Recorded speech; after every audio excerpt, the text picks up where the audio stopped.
Gresham term was used quite a bit. Thank you for that wonderful introduction. I have to say it's very nice to see all these family legacies here, but my family's very conservative, and I don't think they'd ever step foot in this. But I'm hoping to change that. So I was asked to present the Young Progressive Award here, and it's something that I'm obviously very passionate about, having ran the write-in campaign as that being one of the primary goals. And I want to note that in that assembly race, I was the only registered Democrat running for assembly in the city of Anchorage. How does that happen? But I really owe tons of thanks to many of the people in this room, especially Susie, Samuel, Laura, Hugh, Pedro Kim over there, and a lot of the young Democrats who came together to make my campaign, even though a few hundred votes short, what I consider a great success. And I think any one of those folks would qualify for this Young Progressives Award. I didn't really prepare many remarks here, but I do want to talk a little bit about some of the challenges of being an involved young person in Alaskan politics, and also talk a little bit about the opportunities that we have. Some of those opportunities touched on by Representative Josephson.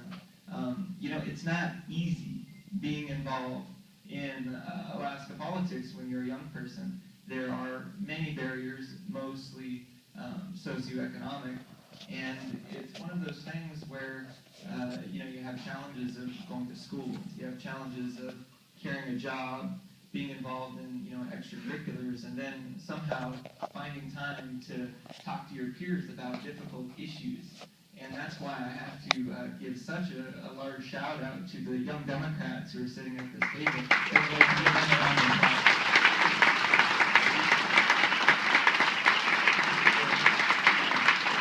Actually, come on, stand up. Everybody should stand up at that table. Who's young Democrats? Come on, these guys are making it happen. And it's definitely not easy. And it's not easy when you want to be involved, but you still have to pay your bills and expect others that you'll be this endless person who'll just volunteer every single time. And that's kind of one of my messages to folks, that if we really want to invest in the future of Alaska and want to encourage more political involvement, we need to pay staff well, and we need to encourage them to keep getting involved. And Andrew and I had this conversation earlier in the summer when he was kind of looking for a job, and people who are passionate about these issues shouldn't be having to work jobs that they don't care about. We should try to bring them in when we can. Just to talk about a little bit of the opportunities that we have moving forward, this next August primary is going to be one of the largest opportunities that we'll have to engage young progressive voters. We're going to have 4 issues on the ballot, likely, that will be on the ballot that will motivate folks to vote. Issues like the initiative against the Pebble Mine, an issue that a lot of young folks care about in the state, and an issue that has a lot of support right now that I think will be successful.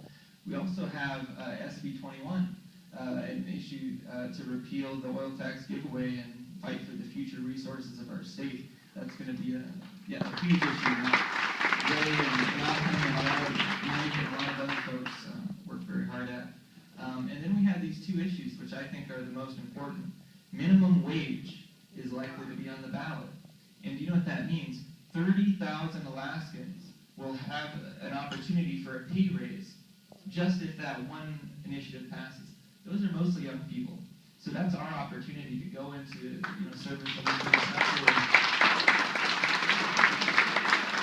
that's 30,000 folks is a lot, especially when you're talking about $2,000 to $4,000 more a year. And that's 4 permanent dividend funds right there.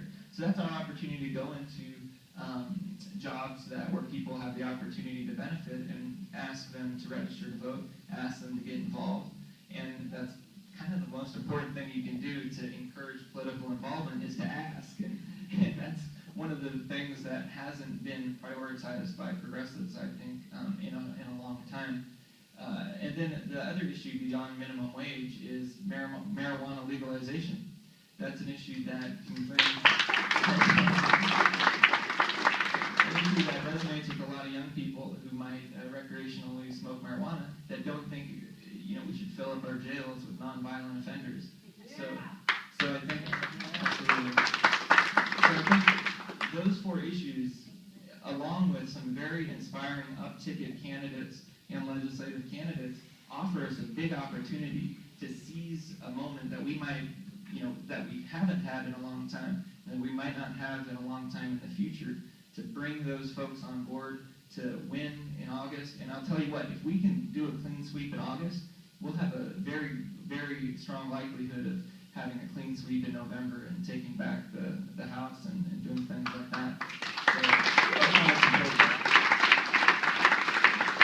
So I have to take a little bit of exception with what Andy said of we need more Californians. I think the people are here, right here. We're just not asking young people to get involved.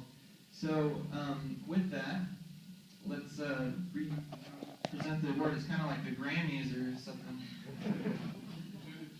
All right, so the Bartlett Democratic Club Young Progressive Award is hereby presented with this certificate presented to Cesar Martinson.